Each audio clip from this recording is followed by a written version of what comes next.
Talk Radio 89 WLS. Roe and Gary. And Catherine John's coming up at 6 o'clock. One of her topics, do as I say, not as I did. Yes, we're getting some calls and faxes about Roe and if he's going to be, again, in the living nativity scene that he was in last year. We don't have the location yet, but yes, he will be. And again, he'll portray the innkeeper who turned away Joseph and the Virgin Mary. Get out of here! He liked that role. There's no room here. Get out of here. Take that big ass with you.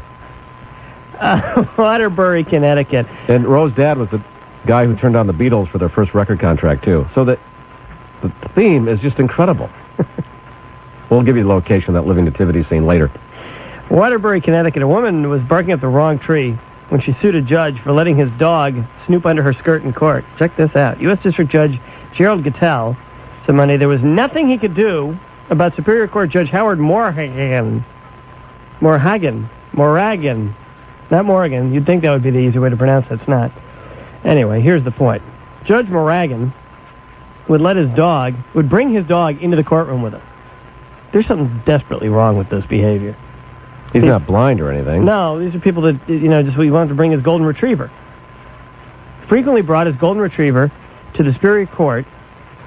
And Barbara Monsky, a local political activist, claimed the dog had a penchant for sticking its nose where it didn't belong. She said the nuzzling occurred on at least 3 occasions during court proceedings. Kibbles and bits. Kibbles and bits. I gotta get me some kibbles and bits. Boy, the visual on this is just precious. And the judge refused to do anything about it. Now, this is a political activist, too.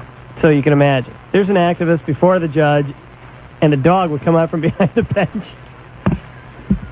And sniff her crotch, right? Well, you know why they're sniffing your crotch, don't you? Well, I think it's the dog's sense of humor. They all know that it's very awkward and embarrassing, and they do it for that reason. While it is unfortunate that the judge... But I guess there's a real reason, isn't there? And you want to tell us, don't you? Well, you know what it is. It's a hygiene issue. Well, then, who hasn't been sniffed by a dog? Well, but, That's how they do their deal with other dogs. They're it's just all by sniffing smell. Right. That's who you are. They go, oh, that's who you are. They know. But it's based on the scent of your... But how many times have you walked into somebody's home, dog runs up and starts sniffing your crotch, and you push the dog away, and then they don't put the dog somewhere else, and you're pushing this dog away. You're trying to be subtle. Oh, Coco, cut that out. And some of these big dogs have big heads. They can take a good little running start, and oh boy. Suddenly, you're Tiny Tim. It is unfortunate that Judge Morhagen failed to restrain his dog, and it may have caused the plaintiff and other women distress, but we do not have jurisdiction over the case, ruled another judge. No doubt with tongue-in-cheek, Attell said, Monsky's claim, do not give us pause. Get it? Pause? Get it? Contrary to plaintiff's dogged assertions, the fact that defendant was about to assume the judicial robe does not change his behavior, and that was entirely personal unto state action, whatever that means. The political activist said the decision is as insulting as having a dog sniff under her skirt. So the judge keeps the dog in the courtroom. Well, you know what? We used to have a guy who worked here who brought his dog to work. I think the issue here is not whether or not the dog sniffs your crotch, because every dog does. The issue is people who bring their dogs to work. There's something wrong with those people. It's always the bosses, too. It's always the guy in charge. Well, who else could get away with it? The underling doesn't get to bring their dog to work. The dog has to sit around in the house. If you're the boss, on the other hand, you can bring little Fluffy to work. How often did he bring his dog to work? Too often. The dog would go absolutely insane in here. Sometimes the dog would end up on the air. He would just open up the studio door. He was the boss. He was the big boss here. He opened up the studio door. Dog would come running in. It was a puppy, but it was gigantic. While we were on the air, like if you and I are talking like right now, all of a sudden this dog the size of a horse comes running around in the studio, and the guy thought it was funny. Well, you're trying to do your show. So. Then the best part was the dog would leave its little biscuits all around the station. And I don't mean the biscuits it was eating. I mean the biscuits it was doing after it was eaten. Little gifts, little chocolates. Yeah. Would he all clean over up? the station. No. No, because he didn't know that the dog was doing this. And he's no longer here. No. Which allows me to get away with talking about it. But the fact It's why, and that's not true. I actually talked about it once when he was here, because the dog mauled me while I was on the air. But it's just not right. You should not be bringing a dog to work. There are more and more places where you can bring dogs. Well, that's crazy. Absolutely, completely insane. Like White Sox Park did a night where you could bring your dog. Yeah, that was, the promotion. There were people like kissing their dog in the stands. 2 separate promotions, but they tried that. Certain hotels now will let you bring your dog. Who will let you bring your dog? Certain hotels. I've been reading You don't about want to name them now. I can't remember. It was an article that was in the paper a week or 2 ago. But, yeah, you can bring your dog to the room. Keep your dog at home.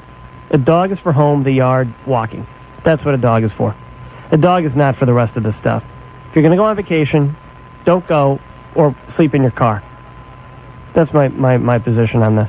And Gestapo Land will not have accommodations for dogs. No accommodations for dogs. As a matter of fact, no accommodations for children. That's Gestapo Land. It's a very tight theme park. But I'm telling you, you do not... People who bring their dogs... And then the dog is going up and doing all kinds of inappropriate things. And then the guy's complaining that you're not doing enough work. How come you didn't get that memo out, Miss Smith? And meanwhile, the dog is like, scaring the people into the corner. I don't think I've ever heard of anybody bringing their dog to work. I think you're about to hear from some people. Okay. 591-8900. Pete's on a car phone. Pete, you're on WLS. Yeah, hi. Hey, Pete. I have some friends that told me they got this new pediatrician.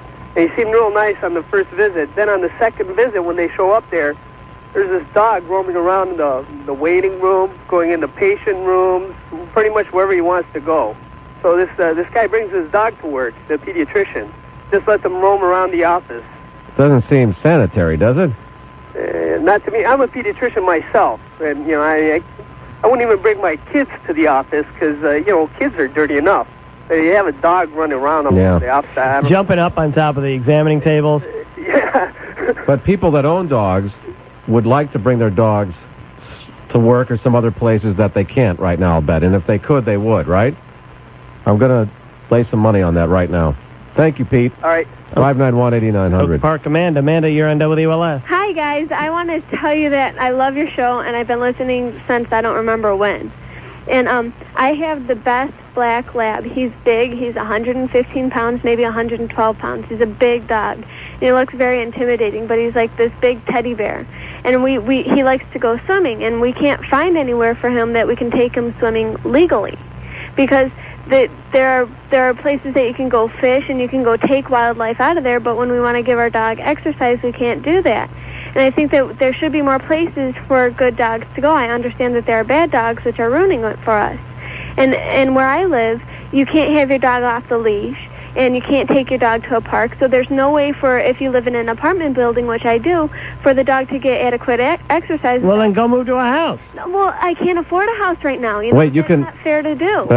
He's kind of noodling this Gestapo Land out. So if he lashes out, it's not because of you. Well, so right now the dogs have to be in the backyard, and if you live in an apartment, you just can't have a dog. Well, You can take the dog to the park if the dog's on a leash, though, right? Well, yeah, but if the dog's on a leash, the dog can't run around. And so when people say, well, dogs are destructive in apartment buildings, that's because the villages and the cities that have the apartment buildings don't let the dogs get off the leash anywhere, and that's not fair to do. So you need a good swimming hole for the dog. Wait, hold on. Well, excuse me. Pardon me. Why, if you have to live in an apartment, why do you have to have the dog? Because I've grown up with dogs all my life. Don't be selfish. No, Ro, I understand what you're saying. I understand that there are bad dogs out there. When I was 5 years old... It's not about being a bad dog. It's about being cruel to the dog you have. No, I'm not cruel to this dog. This dog gets out. I mean, we do take him off the leash. Everybody having a Wisconsin accent today? Or is it just me? Listen, Ro, I know that there are really horrible dogs out there. When I was 5 years old, a dog ran out and killed my other dog. Okay, so I know the bad side. But you have to get over the bad side, and you have to realize that there are dogs out there. I don't have anything against dogs. I'm saying that... You do. No, I don't. You no, I really don't. Against dogs. I love dogs. You can't say that and then say that they're not allowed to be... they're not allowed to be off the leash. No, they're not. Not in a park. My dog... Not in the city. Why? Why? How are they going to get their exercise, Ro?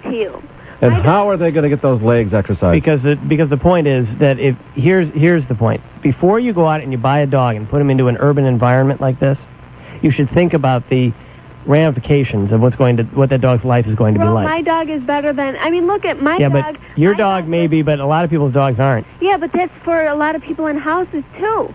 I mean, if Yeah, but they got because fenced-in backyards. It doesn't matter if they have a backyard. You don't think people who live in houses that have dogs just to have dogs and don't treat them right? Just because you have a backyard doesn't mean you're good to your animal.